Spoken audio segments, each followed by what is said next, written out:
It's the number one pillar on our mayoral action plan is a thriving city hall. I think in so many ways it is why people elected me, because they wanted somebody who had run government before, who had a track record of improving government service delivery. And I think it is this, I mean, we talked some about trust, right? Like it is the most fragile thing in our community right now. And it's what I'm really focused. So if there is a big shiny project, it's like we got to get city hall service delivery right. Richmond Mayor Danny Avula's first year on the job was a roller coaster ride unlike any other. From the water crisis to trying to fix the finance department to working to fight crime and bring more affordable housing to the River City. Now he's hearing it from residents upset about how the city has handled snow and ice removal. Today on Untold, we catch up with our very first guest 1 year later. We get candid about the highs and the lows, where we are and where we're going. Well, Mayor, you and I always seem to meet under snowy conditions. I mean, 2 years in a row. Yeah, I'd love to not make a habit of that, Katie. Where the last time I chatted with you, there was a snowstorm. You were in your early days of taking over, and there was also a water crisis. We don't have a water crisis this time. Much better turnout. Yes, at least in that regard. The outcome much different this January, but we are coming out of another snow event. We'll get to the snow in a second, but first, how are you? How has your first year been? I mean, from chair 1 to chair 2, do you feel like you're a changed man? Well, especially after the last 24 hours we've had in Richmond with the monks coming through, I'm still on cloud 9. I mean, we had this incredible experience as a city of these venerable Buddhist monks on their walk for peace, right? They left Texas 100 days ago and are journeying up to Washington, D.C. And to see how that brought our city together and just the need for a voice of calm and peace and unity in a time that we're having. So I'm still flying high from that experience. But yeah, it's been a really challenging and a really fulfilling year. You know, I think this job is one that is very close to the people. And so every day I'm either hearing directly from constituents about what's going on in their community. Obviously this last week, it's been the snow and the ice in their neighborhood and all of that. A lot of conversation, I'm sure. Lots. I mean, I don't think anything has changed in terms of if anything, my heart for the role and my heart for the city have only grown from the vantage point that I've had and the opportunity to be invited into things that our city is doing that have just given me so much energy and like passion about this place. Has anything surprised you? I mean, is there anything you weren't prepared for? I would say the biggest surprise is knowing or realizing like how much people want to be connected to the mayor, you know, like I came to this role more from the background of an administrator, right? I had run a state agency, I had run a local agency. I believe deeply in the mission, but the way that you achieve that mission is by improving the delivery of government services and thinking about the way that money is spent. And those things are all really important. But the role of the mayor as elected CEO is in part about how are we going to do the administrative stuff well, but in part it's how are you going to be out and connected to people and give the residents of Richmond a sense that like they know their mayor, they see their mayor working on their behalf, they see their mayor listening well to what the community needs. And so more than any role that I've had previously, there is this external hands-on focus that is really different.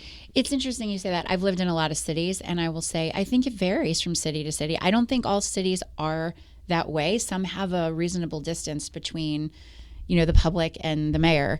But Richmond, you're right. I've covered Richmond a long time. It doesn't. Yeah. It's very direct, and it's you know, I'm not saying that you were asking to be insulated, but I'm just saying it might have been a little more like direct than you thought. Like, to be much more than I realized. Yeah. I don't know if that's city size. I don't know if it's just I think it's part of the DNA of our community, right? I think no matter how big Richmond might get by number, it's still a small town, you know, and I think people that have been here and have lived here remain committed to the same issues and the government in the same way. You know what I mean? Like if you were attached during Mayor Jones and Stoney, they're going to be attached during you and whoever is after you. You know what I mean? It's like they're plugged in.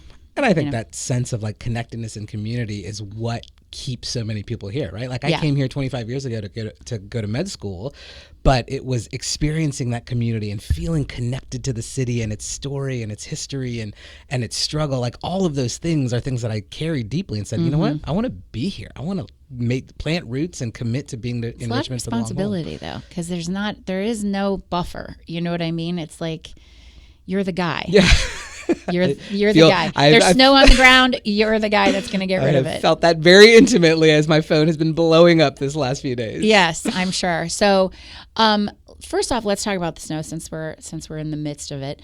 A lot of people wondering about the length of time it's taken to go back to school, to get things back to normal. Ice is ice, weather is weather. How do you grade your performance based on, the public works that has cleared the roadways and gotten things back to normal? We're still not back to school. Yeah. Hopefully tomorrow, as you said a few minutes ago. But how do you give a grade for this? Yeah, I think first some context setting is really important, right? I think people say, hey, we've had snow before. Why couldn't we clear the roads more quickly? And I think people need to understand and realize how different of a weather event this was, right? Yeah, we only had a little bit of snow, maybe 2-3 inches, something like that. But on top of that, we had this 1 to 2 inch sheet of ice that came. And that's what really changed the trajectory of our response here, is that the ice plus the sustained cold temperatures. I mean, there were literally kids who strapped on their ice skates and were ice skating down the streets in my neighborhood, right? Yeah. Like I've never seen anything like that. And so I hope that people look back and realize, oh, this wasn't your run-of-the-mill snow event, and it wasn't a city-specific issue, right? When you look at the entire region, I hopefully most of us are going to be going back to school tomorrow, but everybody's been out for at least a week at this point. And so I do think that's a really important context for people to understand, that plows don't work when you just have a sheet of ice, and the salt doesn't work when the temperatures stay below 20 degrees for a week. I think they see that, but then they also see like the Kroger parking lot, and they see like their smaller restaurant park, and they're like, I'm going out to dinner, I'm going to the workout at the gym. I'm like, life is sort of proceeding as normal in a lot of senses in some places, and then in others it's like, the schools seem to be not. Well, and all of that comes down to prioritization of routes, right? Yeah. So the reason that parking lots or the main roads, we're really focused on doing those primary roads and the primary connectors, and those are all pretty clear, right? I mean, I've been driving around the last few days, and most of the city looks pretty good. It's when you get back into those deep neighborhoods where we don't see that, and that's simply a matter of capacity and resources, right? Like we have to focus on primary and secondary streets. We do that for emergency vehicles. We do that to make sure that buses can get out there, and then neighborhoods are kind of the third tier, and the weather, and again, we had to plan for a second round of snow that eventually never came, thankfully. Yeah. But yeah, I think we've tried to do a really good job of getting in front of people, making sure we're communicating clearly about what we're doing. But I also understand that people are frustrated, right? It's been a week. Some neighborhoods still are full of ice, but our crews have also been nonstop, right? They've been working literally around the clock, 24 hours a day, a morning shift, a night shift, for over a week now. And thankfully, the weather is starting to cooperate. It's going to get warm enough that we'll start to be able to crack up that ice and move it. Balmy 45 or something. Yeah, today. Yeah, but, hopefully. But that helps. Are you thinking there's anything that needs to change, or is this just sort of this fluke ice scenario that happens every however many years? It's like a really meta question. I mean, I think that if the reality of like climate change and weather events, right? We always talked about things in terms of 100-year flood, but now we have those events every decade, right? Or more frequently, right? So from that standpoint, as we think about the impacts of changing climate, are we going to see more weather events like this? And do we need to invest more in the infrastructure, right? Do we need to buy more plows? Do we need to build up that DPW staff? Like, we're in a kind of transition period where we have to ask some of those questions and through. Yeah, right. Yeah. So I don't In terms of the response, like I think communication was better than it ever has been. Our emergency preparedness team helped coordinate. Like we opened our EOC. We had regular meetings through the day, every day, with all of the required partners. I mean, all of that went incredibly well and incredibly smoothly. But it ultimately just came down to the ice, and do we have enough people and plows and resources to get out there and do this faster.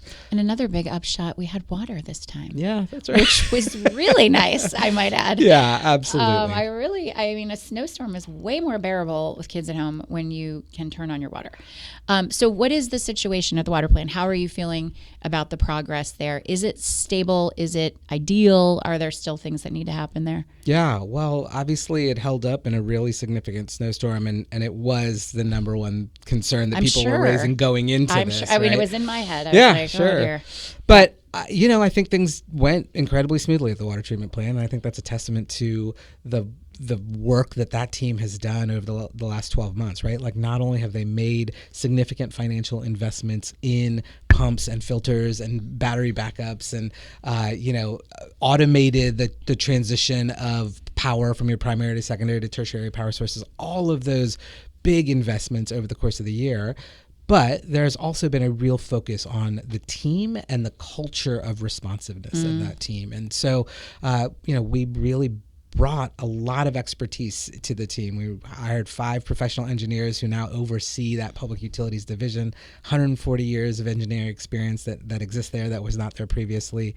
And we've really drilled the importance of when you are operating critical infrastructure, like you've got to have an emergency responder mindset. And so when something doesn't go well, you need to be practicing, drilling, doing emergency exercises. Got to have a backup to the backup. That's right. That's right. And so our team, like that was a huge part of the team building and culture changing over the course of this year. And I would say one of the proudest moments of my last year was bringing the media to the water treatment plant at kind of the 1-year anniversary of the water crisis and showing them both the equipment that we've invested in, but also the pride of the people who work there and the change in the mentality of our team. And I just felt like, gosh, like when you're really focused on an effort and you bring the right people to the table, some pretty remarkable things can happen. Yeah, it seems like the culture change was needed there. Yeah. You know what I mean? It seems like it was welcomed, honestly, if that's what you're describing. No, for sure. Yeah.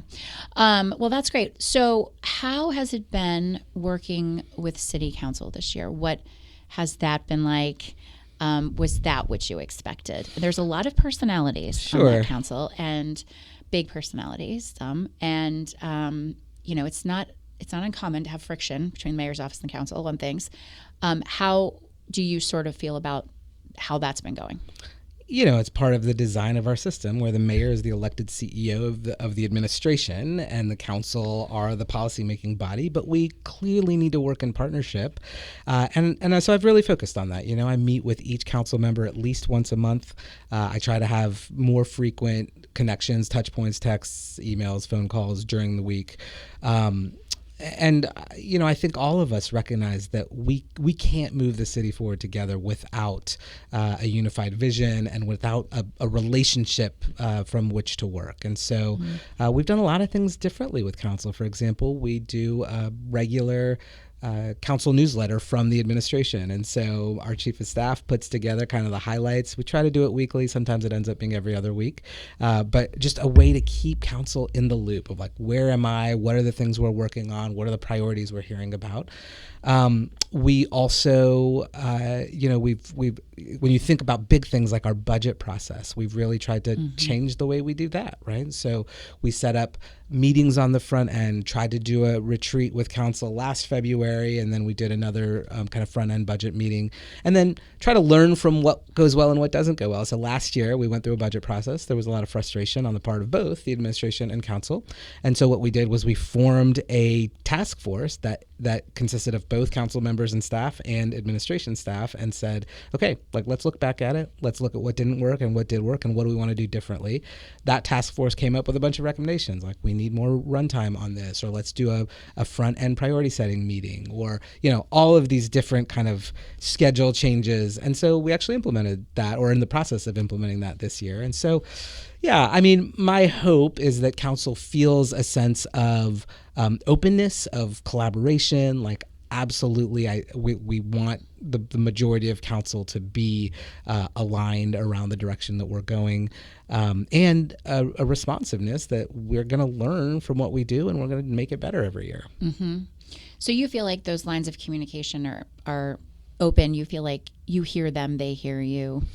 Yeah, I mean, obviously, most of the time, sure. Yeah. And there's an element of what gets not only said in public settings like city council meetings, right? There's an element of political theater that all of us play into, but the conversations behind the scenes are very different, and that's just like the way that the system works, right? And then there's also an element of what plays out on social media, or what the mainstream media chooses to pick up, and I think human nature is like, we focus on the conflict, right? And that's what's interesting, and that's the story that people want to see and or are attracted to. But in conflict, great ideas are born. I mean, that's like, if you don't have dialogue, you don't have disagreement, like, how are you to reach a great conclusion? I mean, you kind of have to have that push and pull in order to get a better result. Speaking of which, property taxes, that's been a push and pull. That's been a source of contention for some council members.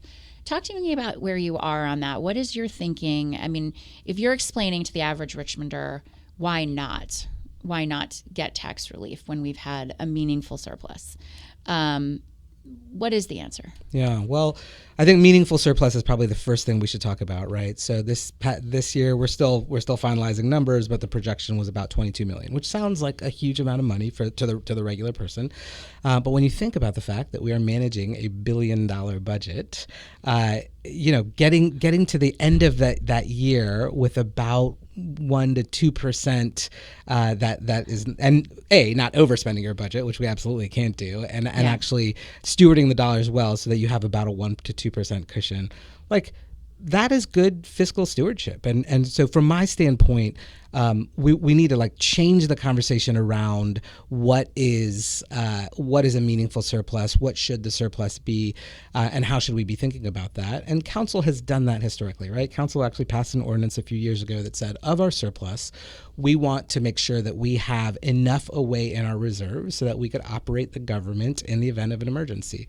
Right now, we have enough in our reserves to be able to run government operations for about 2 months, which is okay. It's not comfortable. And especially given what we're seeing right now at the federal level, the threat every few months of a government shutdown, like, we're actually living a scenario where we might have to tap into these reserves to keep the city government moving forward. And so, in most of our personal finance, like our emergency fund, we try to keep 3 months of operating expenses. I mean, that's at least what the advice of financial advisors would give you, right? And so I think there's still room for us to be able to make sure that we have a comfortable reserve, particularly given what's going on in the world, to rely upon if the federal government or whatever revenue source changes. So I think there's still a priority that we should place on building that emergency cushion, and it's what a lot of other local governments and a lot of organizations prioritize as well.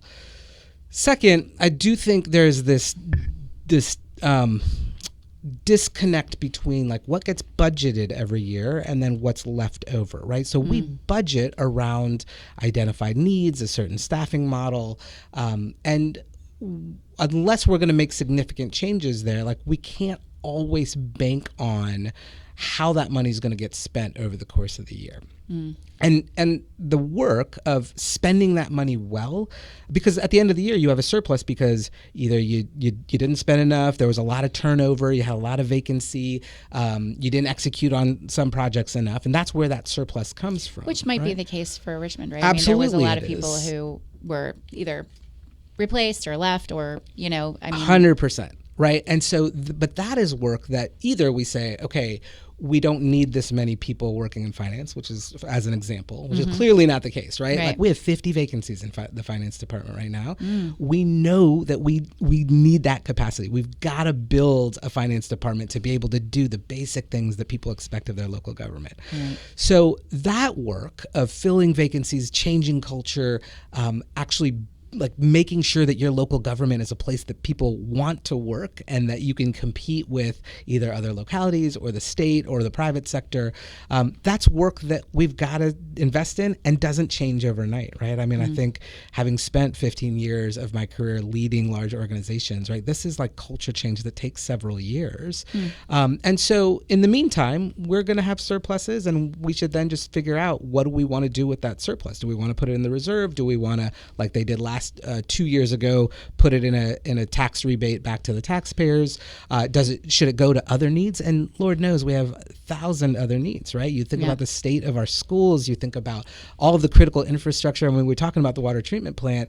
You know, we still have a 100-year-old water treatment plant, and despite the fact that we've made really significant progress in the last 12 months, we still have to. Still old. Yeah, it's still old, and there's a lot of modernization we've got to do. And so we're in I think the balance is, we're an old city with a lot of needs that for most of the last 100 years has not had a strong tax base. And so we've had to ratchet over time. The tax rate has had to be higher than our surrounding localities. Yeah. Now, we are heading into, not this fiscal year, but the following fiscal year, a season where so we've frozen tax assessments for fiscal year 27. We're going to see the impact of 2 years of growth in fiscal year 28. And so there's an opportunity to say, okay, we're going to get more than expected tax revenue. Maybe that's a chance to actually reduce your overall tax rate. So we're looking ahead, absolutely thinking of that. But I think back to, like, what do most people want to hear? Like, as we really grapple with the tax rate itself. So last year there was a proposal for a 4-cent decrease in the tax rate, right? 120 down to 116. Yeah. Right. And that reduction would have created a $17 million gap in the budget. And so you either say, we can stomach that and we can shrink the number of people you need in social services, or shrink the amount of money you're giving to schools, or whatever, or you. Like, I think the other part that people need to understand is, how does that impact their actual tax bill, right? And so some of the comparisons we were trying to provide is, if you live in a home and your tax rate drops and it saves you $200 a month, is that worth it to you? And for some people it is, but I think for many people, the fact that it's not just individual homeowners that benefit from that, right? 57% of our residents are renters in the city, and they're not really going to see the benefit of that tax reduction. A lot of that money, the real estate property tax, comes from corporate entities that have their headquarters here. And so people aren't going to see the benefit of that. And so there are other strategies I think we need to look at to actually help people wrestle with the huge challenge that everybody's facing, which is affordability, right? And I think tax is one way to do that, but it may not be the best way, and it may not be the most targeted way. Yeah, I think for most people that I, would hear from, I think, they want to know that their tax dollars are being spent in a meaningful way that benefits their life. And so when someone dangles a carrot of like, oh, we can meaningfully change the amount that's coming out of your monthly budget by reducing this tax or that tax, I think that's real to people. You know what I mean? Oh, there's a really, like, I can put my hand on it. It's not sort of this just, illusion of things being done or getting better or helping my life. I can tangibly see that this action has helped my life. Yeah. So, tax dollars at work well in some kind of visible ways. I'm sure it's a challenge. I know it's a challenge. And I know that when you throw ideas out there that people feel, could tangibly affect their life, you're going to hear about it. And absolutely. And they're going to say, why not? Well, and I think it's important to like unpack that piece too, because when people have a perception that their local government isn't operating well, it isn't delivering on the things that they expect, then there's this like double whammy of, I'm paying high taxes and what am I actually getting for it? And and I think that's what I certainly hear that as a city resident. Yeah, absolutely. I certainly hear that. I mean, I do hear like, well, what are we getting for that? Because there's other regions where we could pay a lot less, and to live in the city we pay more. Yeah. So that's a good stopping point to take a break. And when we come back, we're going to revisit the finance department, which has been I know a concern and a struggle and something you're still working on, as we just mentioned. And we will be right back to talk more with the mayor. If you're enjoying Untold, like and subscribe on YouTube. You can also rate and follow us on Apple, Spotify, or wherever you get your podcasts. So for years, the finance department has seemed to be sort of broken. I mean, even when I reported here, which was like in 2008, there was turnover in finance constantly. The director, we did some stories who got run out. There were, bills that shouldn't be sent, taking back. We've heard a lot about this department. You just mentioned a moment ago that there are 50 vacancies, which to me sounds significant. Is it significant to you? Very significant, absolutely. Yeah, I mean, how does it run effectively with that deficit of people? Well, I think people would look over the last year and say it hasn't, right? When I came in, I remember the first 3 or 4 months of being in office, we had multiple examples of where the department wasn't doing what it needed to do, right? We had bills going out that had the wrong names on it. We had bills going out that had the wrong amounts on it. And so it's clearly been an area of need, of focus for us, so we brought in a new finance director who was previously the chief financial officer for the city of Virginia Beach. We brought in a new deputy chief administrative officer who oversees the finance and administration portfolio from Atlanta. We just hired a new director of revenue from Denver. And so we are bringing new talent, new leadership, and then trying to not lose the learning that's been done, because the this is not something. The finance department have been focusing on these issues for a number of years, and so they've had different consultants, different assessments that have come in, and so we're trying to continue on that path of learning and just know that we need to keep bringing more talent and ultimately investing in technology and changing the culture so that we can actually build this team out. Where did these 50 people go?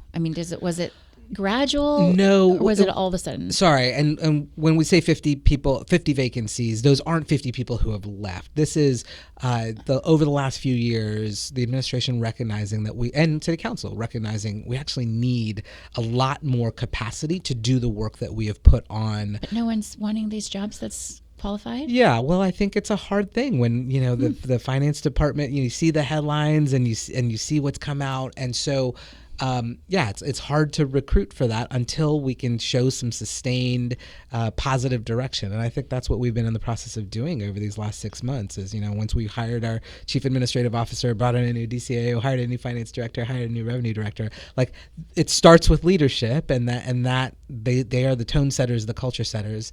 And so, my hope is by the next time that I'm on this show with you that we actually have staffed a full team and people start to feel the impact. And hopefully they already are. I remember maybe 3 months ago, we sent out a round of tax bills, our tax assessments, and we put out a press release that was like, "Hey, we just sent out 70,000 tax bills that were correct." And my gut response to that was like, "Why are we sending a press release ourselves on the back for just doing our jobs, right?" But when that reflects a marked difference from where we had been 6 months prior, I felt like it was important to just know. And part of this is about the narrative that people have in their minds, and so trust is it's about trust. I don't think anyone, they don't know that they can trust what's going on there, right? And I think, and now there's this conversation about the annual audit and the comprehensive report that hasn't been filed on time, and I think people are getting nervous about that. What is the story behind that? Yeah. I think trust is absolutely critical. I'll come to ACFR in a second. Yeah. And it's why we have to over-communicate things, right? When there's a breach of trust, like you send out a bunch of tax bills that are wrong, it sets you back a bunch, right? And so then we've got to over-communicate what we are doing well, what the plan is, how we're doing on bringing in new talent, when we hire a new director of revenue, when we get tax bills out on time and correctly.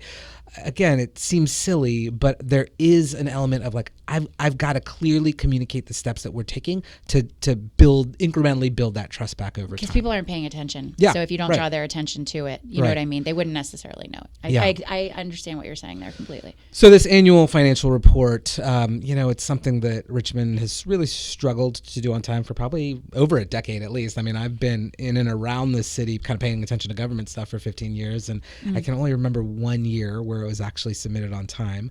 Now, I think it's important for the public to sort of know what that is and what the implications are, right? This annual report is something that is required to the state, and it doesn't actually impact our budget process. And part of the reason that we have not been able to get it on time is the state of our finance department, which we just talked about.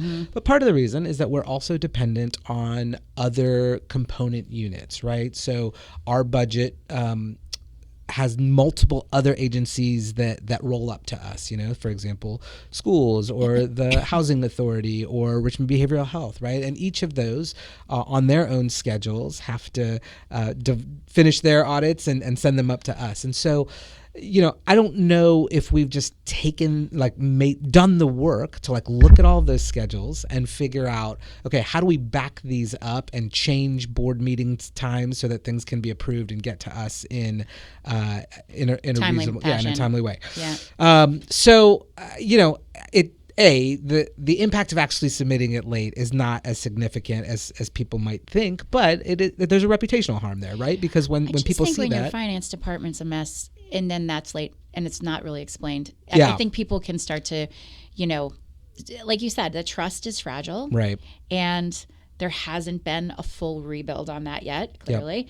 And so then they're like, well, okay, so it's not December, it's not January, it's end of February. It's going to be right up against the new budget and what's going on here. I think it just raises suspicion. And like you said, maybe the communication of here's why, we're short staffed, we're trying to do our best, we're relying on other people, but it's going to get done.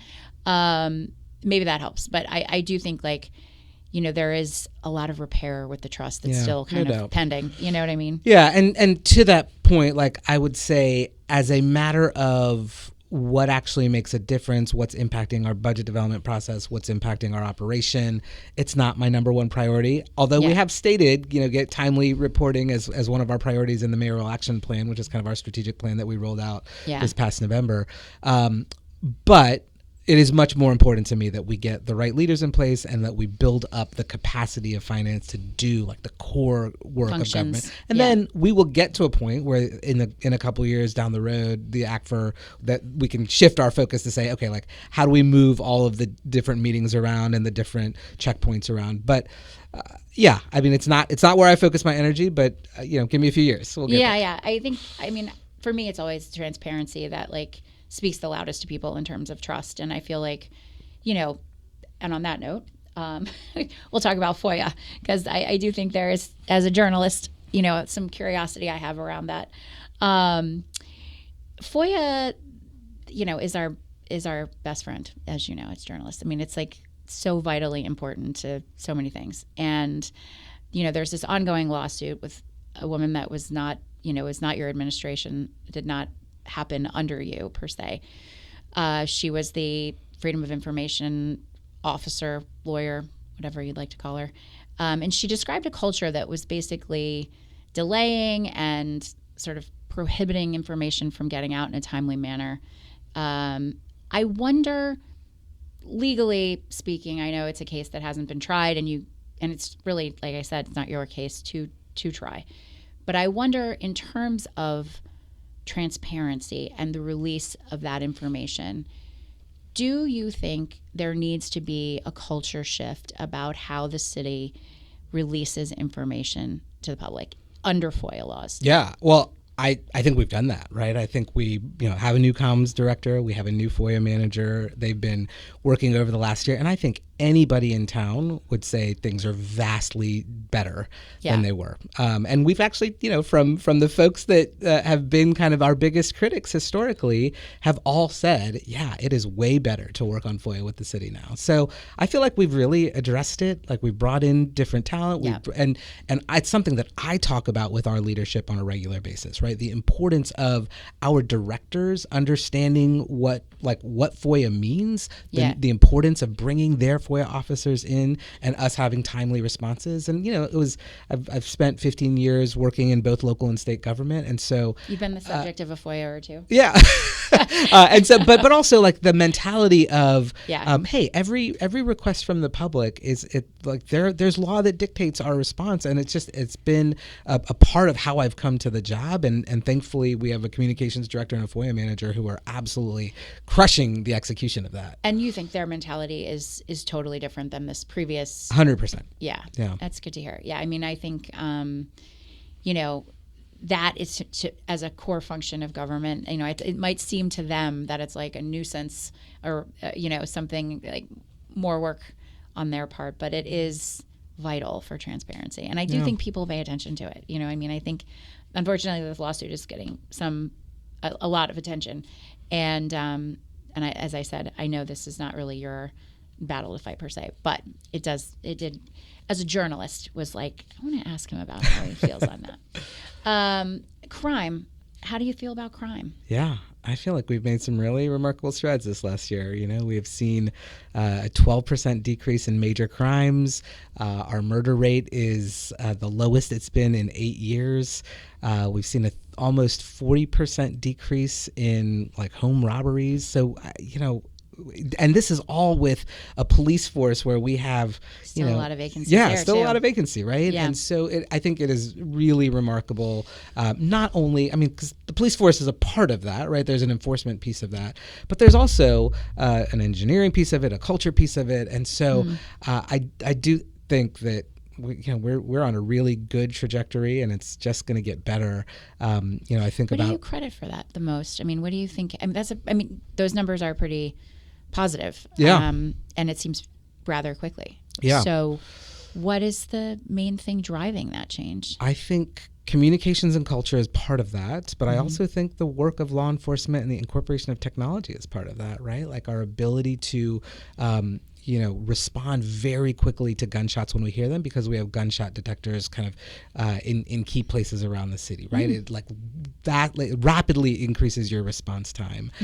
So I think, our police force has done a lot well in terms of their connection with community, their incorporation of technology, and that it sets a tone. And so that would be the biggest thing that I would point to. How's your relationship with the police chief? Great. I mean, he is a tremendous leader. Every time I see him communicating with the public in either non-media settings or on his press conferences, he's the same person, high integrity, great communicator. Same person. Yeah, he's been here with us, and he's plain. He speaks plainly. Doesn't he's really not a politician. Yeah. And he seems to be very dedicated to what he's doing. So, and he described his relationship with you in the same terms, I'll tell you, in case you hadn't heard that podcast. I know you listen to every episode, but in case you missed that one. Yes, he said the same. He said that you guys have a great working relationship. And just historically, I know that when that relationship is not consistent, it really hurts crime overall. Yeah. You know what I mean? Like you have to work in tandem, those two offices. And I think the best times for Richmond's crime rate have been when there has been a congenial, communicative, open dialogue between City Hall and the police department. So that's, and it's such a core issue for every community, right? When you yes, we have lots of priorities, affordable housing, education, but like if public safety starts to unravel, like everything is built on an expectation of a safe community, or a hope or an aspiration for a safe community. And so it is incredibly important. I think the police chief is doing an incredible job. We meet every week. We both run the stats, but also talk about like what are the issues that are bubbling up in our community.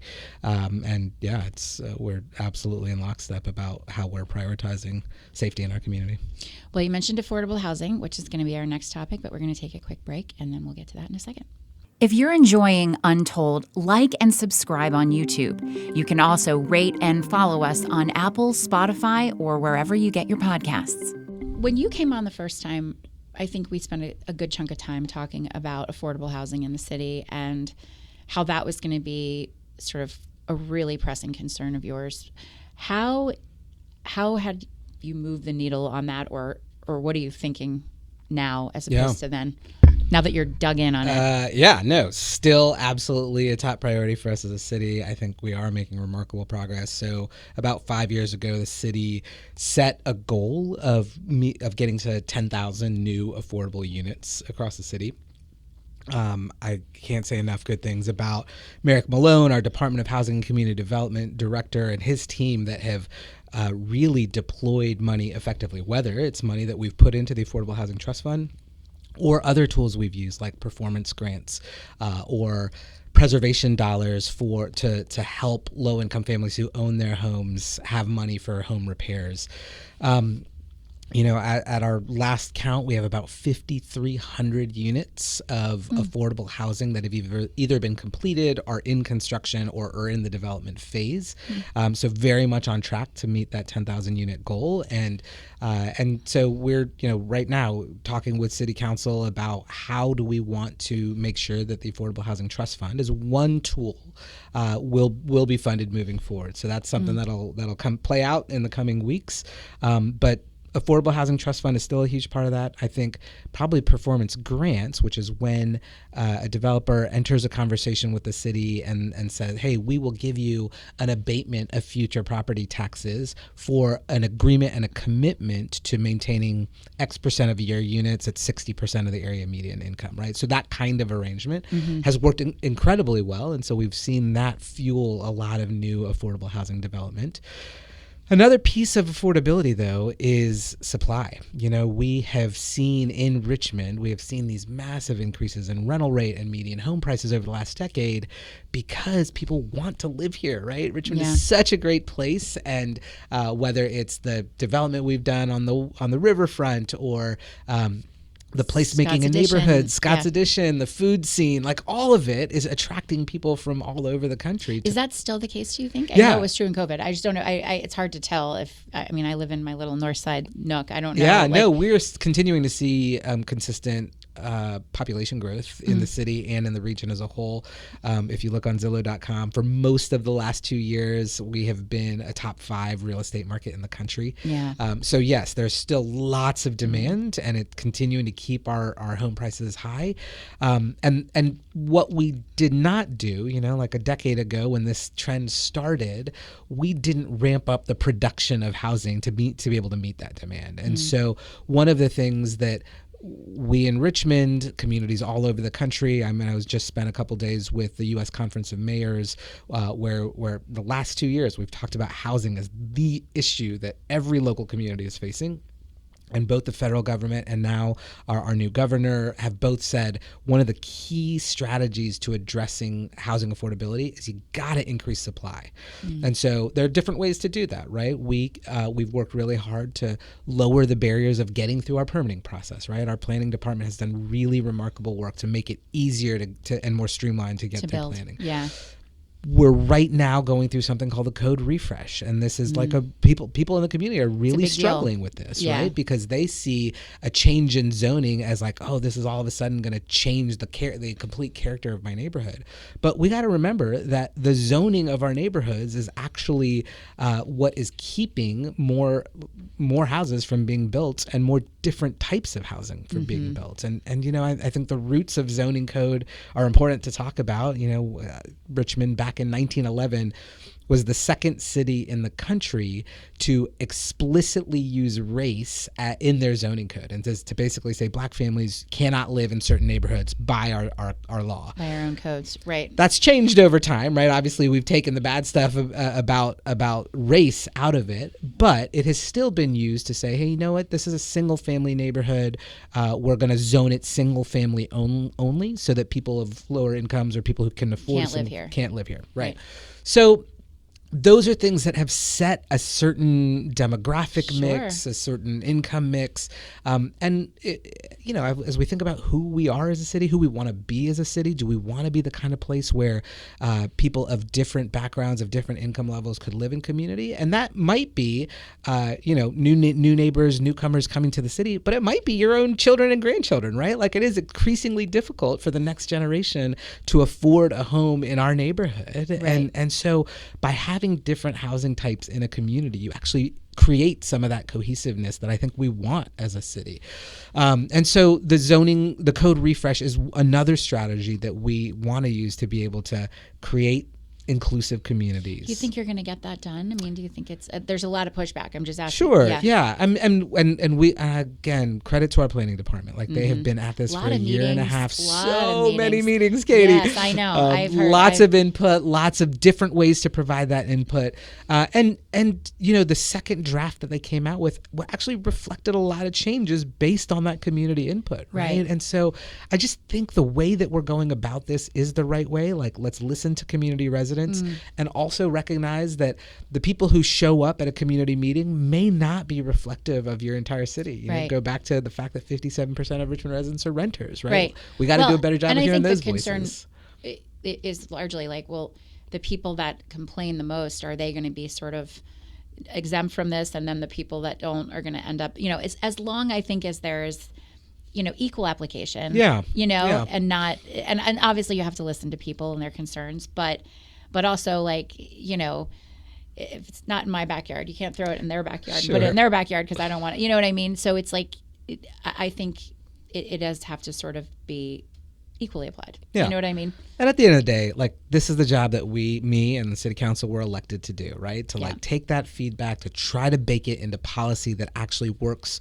best for everybody. And also importantly with zoning code, this is not like, does this work best for everybody right now, tomorrow? Like, we're not building the zoning code for what happens next year. Yeah. We're building the zoning code for like the city that we want to be a decade from now and 2 decades from now. And this stuff happens slowly over time. And so, it is complicated and there's a lot of emotions involved in it. Yeah. But at the end of the day, like, we were elected to listen well and to translate that into policy that is good for the future of our city. Yeah. I wonder about that mayor's conference. When was that? The first one I ever went to was it's always the first week of January, or it was sometime in January. So the last one I was at was last week, but the first meeting I was at was January. Like, I'd been in office maybe 3 weeks at that point. Yeah. So this past one, given everything that's happening nationally, specifically with protests and with ICE, I wonder if that was a hot topic there. Almost every conversation was immigration and housing. Okay. Yeah, those were by far the two topics. What was the immigration conversation like, and what is that issue like for you? Yeah, well, I mean, at the conference, Mayor Jacob Fry from Minneapolis was actually there. Like, he flew in to address all, because there were about 500 mayors from all over the country who joined this. And so to hear directly from him about what Minneapolis has been living through and really his charge to all of us, like, this is unprecedented time, right? Like, you think about the way that ICE is operating in communities is a real departure from what they have done historically, and it's a real kind of existential crisis that we have to raise questions about and say, like, is the way that ICE is operating in communities, like, is that what we want from our government? And I think for us as mayors, at like shepherding local communities, there's a real need to say, we exist for the good of our local community, and it's what I've been trying to be really consistent about here. Like, we're not going to participate in the work of deportation, right? That's the federal government's job. Our law enforcement approach is keep our community safe. And so, and we've seen a reduction in calls from our immigrant communities who don't know who they can trust. They don't know if our local government's working in concert with ICE, which is why we've been so consistent about saying we're not going to sign a 287G agreement, or we're not going to participate in deportation activities. We're not, and that sometimes ruffles certain people, rubs certain people the wrong way. But again, my primary responsibility, our police force's primary responsibility, is to keep our local community safe. And if people stop calling the Richmond Police Department when something concerning is happening in their community, that's a problem for everybody. What is there a plan in place or anything? Like, have you thought that far ahead of, like, if they show up here tomorrow and make this sort of, I don't want to say occupation, but like, start practicing the way they have been in other cities. Is there a plan, or are we? Yeah, this is certainly ramped up since our most recent election, right? I mean, I think in many ways last year with a Republican governor at the helm, we weren't seeing as much of that, but but very much expect to now with the Democratic governor. And so, we are scenario planning in different ways. We are reaching out to our community in different ways. I think, we also need to look at from a local policy standpoint, what can we actually do? And so our teams are working on this right now. I think we'll have more to come in the coming weeks. But I do think particularly watching how this is playing out, certainly in Minneapolis right now, but really multiple cities around the country, there's a need for a different response and for us to be prepared for a different kind of way that the federal government shows up here. And to say you're not going to participate, to not aid in it, the process of deportation, that doesn't necessarily mean you're going to impede it or that you disagree if someone is here illegally and wanted for a crime or something like that. Like, it's not that you would stop it. It's just that you wouldn't help it. Yeah. If somebody is here and they are committing crimes, like, we absolutely need to do our job to address that. Right. But we're not sharing data and we're not deploying our force to engage in deportation activities. It's not our job. It's not what our primary responsibility to our community is. Yeah. I think I see cities like Memphis, a similar, size, some similar demographics, and, you wonder if we're going to get the call as well, you know what I mean? If that's going to happen here. So, I just wondered if there was a preparation or conversation that was happening behind closed doors, especially given the fact that you attended that conference, because I can't imagine that, that wasn't for mayors across the country a really hot topic. Yeah. And one of the other things that came up there is that this is an opportunity for mayors to use our voice, to be the voice of local communities to our federal partners, and to say, hey, the way that this is playing out in our neighborhoods is not good for American society. It is not good for our democracy as a whole. And we hope, federal partners, that you will listen to leaders on the ground who are channels of this voice. So, what, looking forward in the next year, we talked about obviously sorting out the finance department, getting them effective and operational and fully staffed and all of the things. The water plant you feel good about. What is it? And affordable housing, obviously a priority. Is there anything I've left out that I haven't mentioned that you have on your urgent to-do list? Yeah, economic development's the other big priority for us, right? We know that every year the cost of government, the cost of any business goes up, right? You have competition for salaries, you have increased healthcare costs, right? And so that reality means we've got to find new revenue streams, right? Like, increasing taxes is not tenable, right? And so we've got to find ways to steward the land we have to create new revenue streams for the city. And so I'm really focused right now on 10 square blocks that are north of City Hall, the city center neighborhood. We have a coliseum that we need to demolish. We have a bunch of empty parking lots. We have streets that we need to reconnect. And this is a tremendous opportunity for the city, right? To think about, how does this 10 square blocks, how do these 10 square blocks become like this vibrant neighborhood where people are connected, where, we're fueling economic drivers like our convention center and like VCU Health System that is growing by leaps and bounds, right? I think there are ways for us to steward and direct that land in ways that support all of those, and ultimately create like a really great community that people want to be in and live in and do business in. I was trying to remember which guest brought up I had a Richmond historian sitting with us, and we were talking about various things about government and Richmond's government historically. And he said, historically, Richmond mayors become fixated on one shiny project, and they throw all of their weight into the shiny project, and they don't spend nearly enough time fixing all of the things that are immediately broken and really need to be repaired, because their resources and their eyes and their mind is set on making this legacy shiny project come true. And I said, do you think our current mayor is doing that too? And he said, not yet. He said, not yet. And actually, I think got a lot of faith in you. It doesn't seem like that, but is there any shiny project in your in your future? Is there anything? I mean, if I had to name one, it's like the operation of city government, right? Yeah. And it's the number one pillar on our mayoral action plan is a thriving city hall. I think in so many ways it is why people elected me, because they wanted somebody who had run government before, who had a track record of improving government service delivery.